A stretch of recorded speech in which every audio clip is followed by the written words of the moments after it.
August മാസത്തെ ration വിതരണം August 3-നാണ് ആരംഭിക്കുന്നത്. 1ഉം 2ഉം റേഷൻ കട അവധിയായിരിക്കും. ഓഗസ്റ്റ് മാസത്തെ റേഷൻ വിതരണത്തെക്കുറിച്ചറിയാൻ ഈ വീഡിയോ മുഴുവനായിട്ടും കാണുക. ഓണത്തിനോടനുബന്ധിച്ച് 10 കിലോ വരെ സ്പെഷ്യൽ അരിയാണ് ഈ മാസം നൽകുന്നത്. ഓരോ റേഷൻ കാർഡുകൾക്കും ലഭിക്കുന്ന വിഹിതം എന്തൊക്കെയാണെന്ന് നോക്കാം. AAY മഞ്ഞ കാർഡുകൾക്ക് 30 കിലോ അരിയും 3 കിലോ ഗോതമ്പും സൗജന്യമായും 2 പാക്കറ്റ് ആട്ട 7 രൂപ നിരക്കിലും ലഭിക്കും. ഇതുകൂടാതെ ഓഗസ്റ്റ് 10-ാം തീയതിക്ക് ശേഷം എല്ലാ മഞ്ഞ കാർഡുകൾക്കും ഓണക്കിറ്റും ലഭിക്കുന്നതാണ്.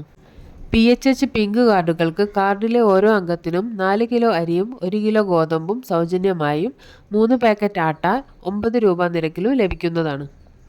NPS നീല കാർഡുകൾക്ക് കാർഡിലെ ഓരോ അംഗത്തിനും 2 കിലോ അരി 4 രൂപ നിരക്കിലും 4 പാക്കറ്റ് ആട്ട 17 രൂപ നിരക്കിലും ലഭിക്കുന്നതാണ്. ഇതുകൂടാതെ 3 കിലോ സ്പെഷ്യൽ അരി 10 രൂപ 90 പൈസ നിരക്കിലും ലഭിക്കുന്നതാണ്.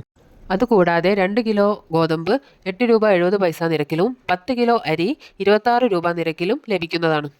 NPNS വെള്ള കാർഡുകൾക്ക് ഒരു കാർഡിന് 7 കിലോ അരി 10 രൂപ 90 പൈസ നിരക്കിൽ ലഭിക്കുന്നതാണ്. കൂടാതെ 4 പാക്കറ്റ് ആട്ട 17 രൂപ നിരക്കിലും ലഭിക്കും. ഇതിനു പുറമെ 2 കിലോ ഗോതമ്പ് 8 രൂപ 70 പൈസ നിരക്കിലും 10 കിലോ അരി 26 രൂപ നിരക്കിലും ലഭിക്കും.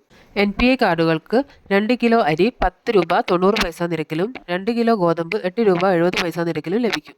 കൂടാതെ 4 പാക്കറ്റ് ആട്ട 17 രൂപ നിരക്കിലും ലഭിക്കും. ജൂലൈ, ഓഗസ്റ്റ്, സെപ്റ്റംബർ മാസങ്ങളിലെ മണ്ണെണ്ണയുടെ വിതരണവും നടക്കുന്നുണ്ട്. മഞ്ഞ കാർഡിന് 1 ലിറ്ററും മറ്റു കാർഡുകൾക്ക് 1/2 ലിറ്ററുമാണ് വിതരണം നടത്തുന്നത്. കൂടാതെ ഓഗസ്റ്റ് മാസത്തിൽ സപ്ലൈകോ വഴി എല്ലാ റേഷൻ കാർഡുകൾക്കും 20 കിലോ അരി 26 രൂപ നിരക്കിലും ലഭിക്കുന്നതാണ്. നിങ്ങളുടെ അഭിപ്രായങ്ങളും സംശയങ്ങളും കമൻറ്റിലൂടെ രേഖപ്പെടുത്തുക.